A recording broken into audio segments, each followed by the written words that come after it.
ભરૂચ તાલુકાના નંદેલાવ ખાતે વૃક્ષારોપણનો કાર્યક્રમ યોજાયો।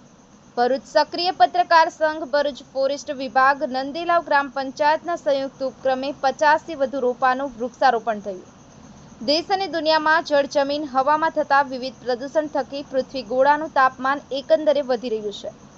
દર વર્ષે ગત વર્ષ કરતાં ઉનાળો વધુ આકરો બની રહ્યો છે। દેશમાં કેટલાક વિસ્તારોમાં રેકોર્ડ તોડ પર તાપમાન નોંધાયું હતું, જેના કારણે પર્યાવરણ વિજ્ઞાન જગત અને પર્યાવરણ પ્રેમીઓમાં ભારે નિરાશા જોવા મળી હતી।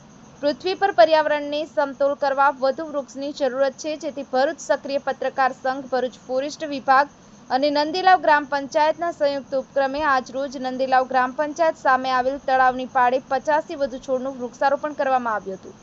વૃક્ષારોપણ કાર્યક્રમ દરમિયાન ભરૂચ સક્રિય પત્રકાર સંઘ અને નંદેલાવ ગ્રામ પંચાયતના હોદ્દેદારો અને સભ્યો દ્વારા પત્રકાર સ્વ બાલકૃષ્ણ પાંડેના દુઃખદ નિધનના સમાચારને લઈ 2 મિનિટનું મૌન ધારણ કરી તેમને શ્રદ્ધાંજલિ આપી હતી।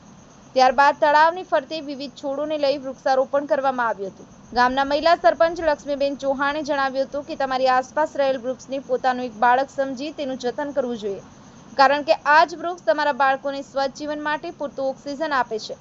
ડેપ્યુટી સરપંચ પ્રકાશ મેકવાણીએ જણાવ્યું કે ગુરુ અને શિષ્યને એકબીજાને આપવામાં આવતા માન સન્માનની ભાવનાને લઈ ગુરુ પૂર્ણિમાના દિવસે વૃક્ષારોપણ કાર્યક્રમ થકી સમાજમાં એક ઉદાહરણ પૂરું ઊભું કરવાની કોશિશ કરવામાં આવી છે। નંદેલાવ ગામના જાગૃત નાગરિક ફારૂક પટેલે જણાવ્યું હતું કે ગત વર્ષે પણ નંદેલાવ ગ્રામ પંચાયત ખાતે વૃક્ષારોપણ કરવામાં આવ્યું હતું, જે છોડનું જતન થતાં તે આજે વૃક્ષ બની રહ્યા છે। ભરૂચ વન વિભાગના ફોરેસ્ટ અધિકારી ડાભીએ જણાવ્યું હતું કે જાગૃત નાગરિકો અને સરકારની કોશિશોને લઈ વૃક્ષોની વાવણી વધી છે અને લોકોમાં વૃક્ષોનું મહત્વ વધ્યું છે। વૃક્ષારોપણ કાર્યક્રમ દરમિયાન ભરૂચ સક્રિય પત્રકાર સંઘ, નંદેલાવ ગ્રામ પંચાયતના હોદ્દેદારો અને મોટી સંખ્યામાં સભ્યો હાજર રહી કાર્યક્રમ સફળ બનાવ્યો હતો।